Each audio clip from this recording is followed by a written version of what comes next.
Welcome to This Explainer. Today, we're unpacking a really fantastic piece of source material called The Scholar's Guide to Customer Dynamics. Now, I know what you might be thinking. You hear a title like that and instantly picture like a stuffy corporate boardroom or high-level marketing executives, right? But actually, we're going to look at this through a totally different, super practical lens. We're going to see exactly why understanding customers is literally a superpower for school students.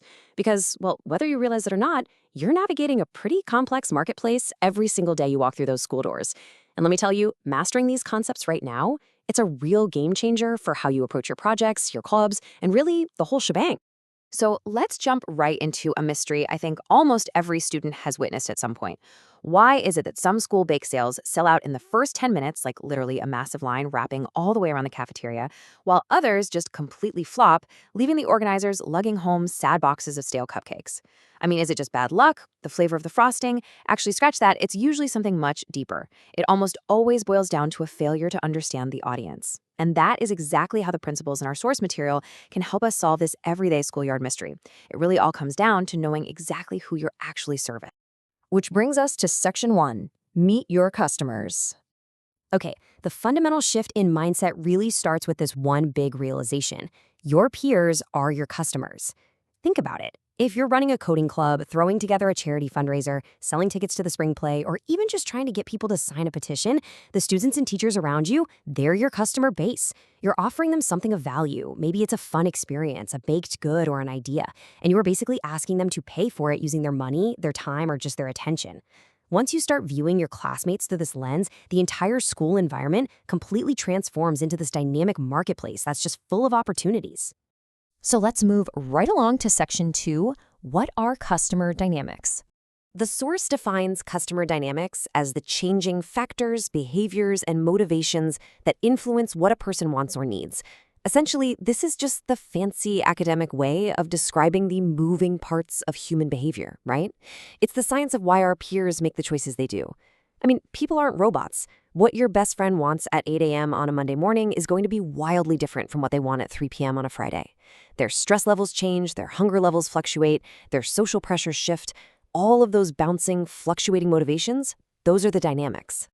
And there's a really crucial separation here between a person and their shifting decisions. First, we have the customer, which is their core identity. It's who they are, a 10th grader, a math teacher, a varsity athlete. But then, on the flip side, we have the dynamics, which is the context. It's why they change their minds. For example, a varsity athlete is always going to be an athlete, right? But right before a big game, they might absolutely need an energy drink. Whereas after a really tough loss, they just want some comfort food. If you only know who someone is, but you completely ignore the why and the when of their changing minds, you're going to totally miss the mark.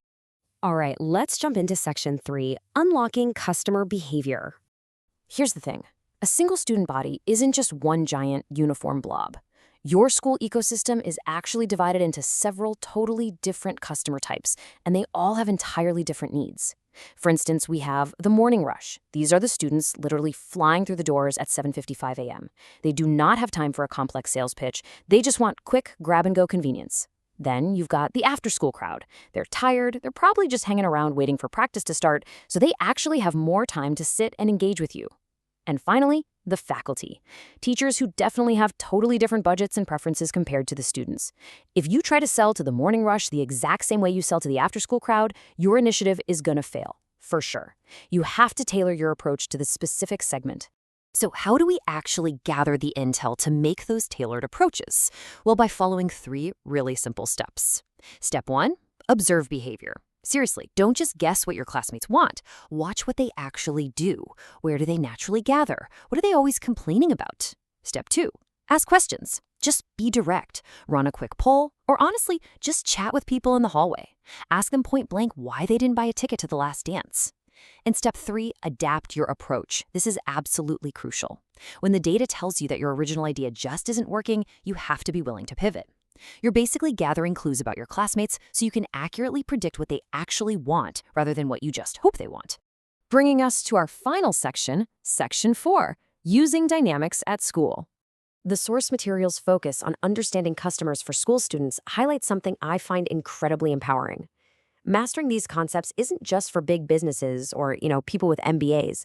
It's a vital, real-world skill for you right now walking the hallways of your school. Learning how to read a room, how to segment an audience, and how to adapt your pitch based on shifting human behavior, that is leadership in its purest form. You are practicing the exact same strategic thinking that CEOs use every single day, just on a slightly different playing field. Which brings us to our final thought for this explainer. You now know the dynamics. You know how to observe your peers, how to segment their changing needs, and how to adapt your approach to serve them perfectly. So, what are you going to build for them?